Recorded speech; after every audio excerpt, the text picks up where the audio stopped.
अस्सलामुअलैकुम वरहमतुल्लाहि वबरकातुहू। Army chief general हाफिज़ सैयद रासिम मुनीर अहमद और inter surveillance intelligence chief Nadeem Ahmed Anjum. मैं अभी CMH से वापस आ रहा हूँ, आधा घंटा हो गया मुझे वहाँ से आए हुए। तो CMH में ख़वातीन मुझे डरा रही थी, शायद गार्ड थी, वो मुझे कह रही थी अंदर या नहीं आना। मैंने उनसे कह दिया कि सिस्टर आप लोग मुझे डरा रहे हो, तो यानी कि CMH के अंदर भी औरत राज का चक्कर चलाया जा रहा है। आपसे दरख्वास्त है कि इनसे कह दें फौजियों से कि बेवकूफ़ो अक़ल से काम लो। आप उनसे ये कहें कि कुरान पाक तर्जुमे से पढ़ो तो तुम्हारे सामने आयत आएगी कि अल्लाह ताला ने मर्दों को औरतों पर एक दर्जे की फजीलत दी है।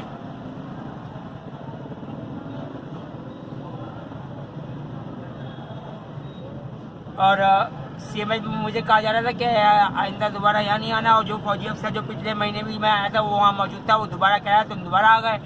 मैंने कहा देखो ये बंदा अभी तक यहाँ मौजूद है, यानी कि आर्मी चीफ ने अब तक इस बंदे पे हाथ नहीं डाला। और मैंने उनके मुंह पे बोल दिया मेरी वजह से मुनाफिक और मुल्क दुश्मन जो लोग फौजी इदारों में मौजूद हैं वो सामने आ रहे होते हैं। तो थोड़ी देर बिठाया गया, इस दौरान मैंने खाना खाया। खाना खाने के दौरान एक और बंदा आया लंबे कद का, वो कहने लगा कि तुम्हें मना किया था या दोबारा नहीं आना। मैंने कहा सर मैं अपना इलाज करवाने आया हूँ, ना तो मीरों में मेरा इलाज हो रहा है, ना सर गंगाराम में हो रहा है, ना सर्विसेज अस्पताल में हो रहा है, तो मैं जाऊँ कहाँ। तो मुझे कहने लगा कि यहाँ पैसा खर्च होता है। अब पैसा तो मेरे पास है नहीं, जो पैसे मिलते हैं वो खर्चे के हैं, और जो ऑपरेशन होगा वो लाख, 1.5 लाख या 5 लाख तक का होगा।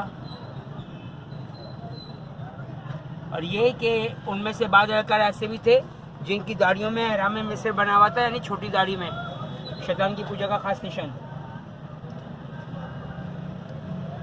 तो इस हवाले से ये कि आपको गौर व फिक्र से काम लेना चाहिए कि शैतान के इन पुजारियों से कह दें कि भाई साहब मुल्क दुश्मनी करके फ़ायदा कुछ नहीं होगा, उल्टा नुकसान होगा। क्योंकि शैतान के पुजारी हर हालत में ज़लील और रसवा होने वाले हैं, और यह कुरान पाक की आयत है। और यहूदी और मुल्हिद और मुर्तद और काफिर और मुनाफिक और मुशरिक ये हर हालत में ज़लील और रसवा होंगे। लेकिन ये लोग कुरान पाक को नहीं मान रहे, तो अब ज़बरदस्ती तो नहीं की जा सकती ना। कुरान पाक में आयत तर्जुमा मौजूद है कि प्यारे नबी अल्लाह ताला हमारे आखिरी नबी ज़मा मोहम्मद मुस्तफ़ा सल्लल्लाहु अलैहि वसल्लम से मुखातिब होकर करें कि आप चाहते हैं कि लोग ज़बरदस्ती मोमिन मुसलमान बन जाएं। किसी शख्स को शाया नहीं कि अल्लाह के हुक्म के बगैर ईमान ले आए, और अल्लाह ताला तो ईमान लाने वालों को भी खूब जानते हैं।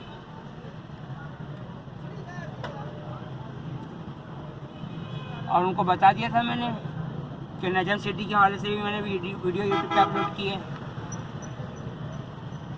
और ये कि परवेज़ मुशर्रफ को भी मैंने उसको यहूदी साबित किया, और इमरान खान को भी मैंने यहूदी साबित किया है।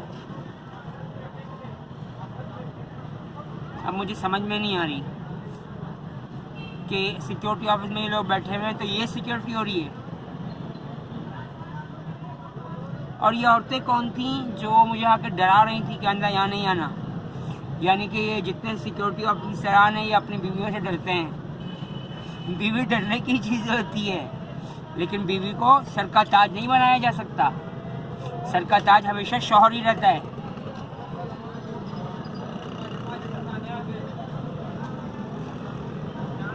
और इसकी वाज़ेह मिसाल हम मुसलमानों के वालिद और आखिरी नबी ज़मा मोहम्मद मुस्तफ़ा सल्लल्लाहु अलैहि वसल्लम हैं, जिन्होंने अपनी बीवियों के लाड उठाए, उम्मतुल मोमिनीन के लाड उठाए, लेकिन उन्हें एक हद से तजावुज़ करने की इजाज़त नहीं दी है।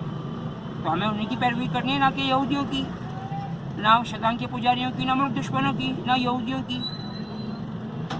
तो आपसे दरख्वास्त है सवाल से गौर फिक्र कर लें, और मेरा इलाज के लिए कोई लेटर वगैरह कह रहे थे कोर कमांडर से लेटर लिखवा के ले आओ, तो वो लेटर ज़रा लिखवा दें, मेहरबानी होगी आपकी। अल्लाह ताला उम्मत मुस्लिमा को अपनी पनाह में, रहमत में, हिफाजत में रखे, और दूसरे मज़हब के बेगुनाह मर्दों, औरतों, बच्चों, बूढ़ों को भी। आमीन या रब्बुल आलमीन अर्हमुर राहिमीन। अल्लाह हाफ़िज़।